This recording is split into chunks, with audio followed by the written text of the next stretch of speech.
Well, hey guys, good morning. Big A coming to you live from the Station Camp Greenway. Man, there is frost on the pumpkin this morning.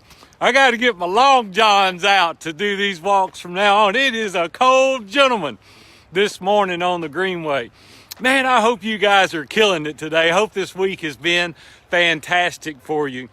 You know, every time my grandkids come to the house and spend the night, we get up the next morning, we eat breakfast, and we go around the table and I ask them, what are you grateful for today? What is something good in your life? And they have the cutest little comments, things that they're so excited about.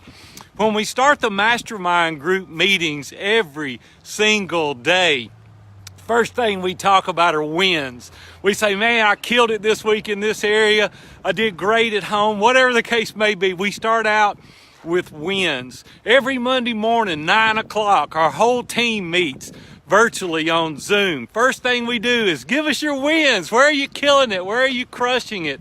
And it helps develop our attitude. Every morning when I get up, I think about things I'm grateful for. Robin and I even had a gratitude journal. I don't write in it every day, but oftentimes I'll pick up that journal and I'll write things in there that I'm grateful for. Well, listen, I got a message this morning for a few of y'all. There's not many in this community that do this, I know. I'm not talking to the majority of you, but I am talking to a few of you. Man, we got some complainers in the world. We got some people that are unhappy, ungrateful, unthankful, that are always looking for something to complain about. Well, I want to tell you right now, let me just be honest with you. That drives me out of my mind. I just can't get over people that can't get happy about anything. They're the victim in everything. Something's hurting. Something is driving them out of their mind. They're tired. The world is doing them wrong. You know, it's confirmation bias. You're looking for something to confirm that everything you do is wrong. Well, let me tell you the reason I titled that complaining may be costing you a fortune. Nobody wants to be around you.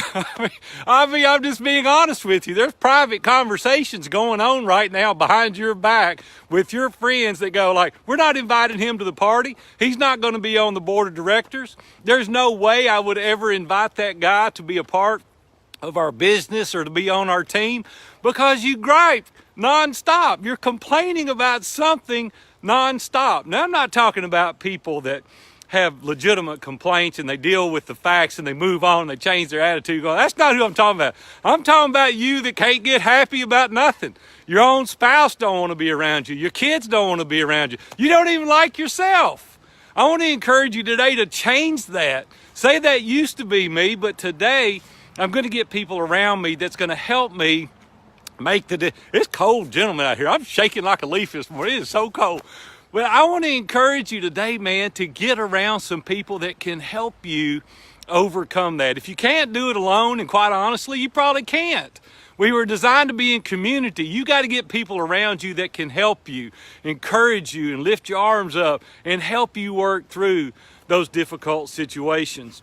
Listen, everything is not rainbows and unicorns. That's not what I'm saying. You say, Big A, you're always happy, excited. No, I'm not. I get discouraged. I cry. I complain when there's time to complain to my wife and say, you got to help me work through this.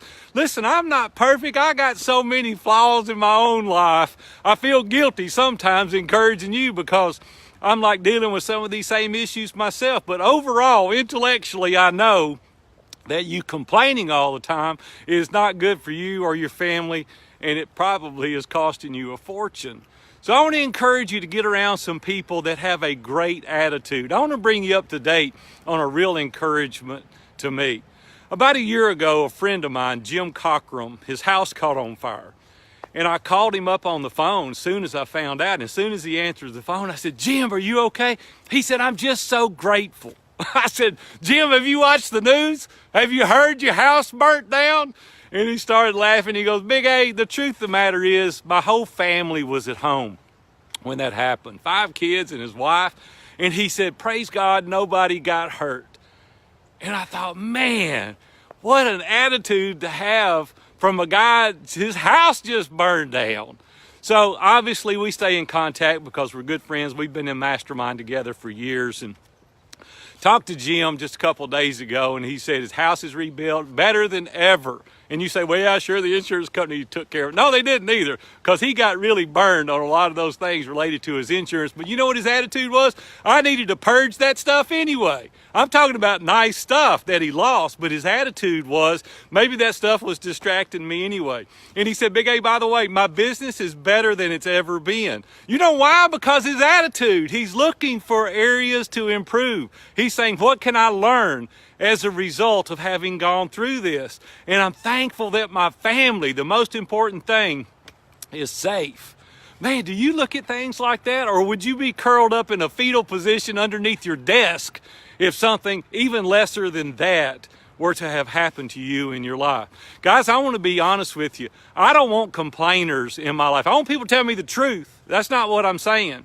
I want people to tell me the truth, but I want to deal with it and regain a positive attitude and look how I can grow and go forward. I don't want to be in business with somebody's complaining. I don't want them in my inner circle. I don't want them going on vacation with me. I want people around me that are positive, that are uplifting, that are going to take me to the next level like I'm attempting to do them. And when we get around people like that, you'll see opportunities open in your life. Well, I know I'm probably only talking to one or two people, if anybody, because the majority of our whole community is positive.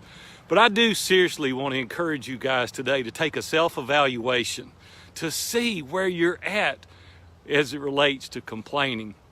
A lot of people say, well, I'm not either optimistic or pessimistic. I'm a realist. Well, I want to go on record today stating that I don't believe in realism. And you're like, what are you talking about? I think you're either optimistic or you're pessimistic. You're one or the other. Realist, really, the truth of the matter is you can't decide, so you call yourself a realist. I know that you can find positive things in everything. There's sad times, we cry, we're sad, business is bad. I get that. I'm not talking about that. I'm talking about if it's a pattern of your life, we need to change it today in order for you to move forward and be all that God intended for you to be. Well, listen. I'm going to freeze to death because my hands are a cold gentleman right now. I need to get off this thing and put my hands in my pocket and get back to walking. You guys have a great day. I'm Big A, coming to you live from the Station Camp Greenway. We'll see you.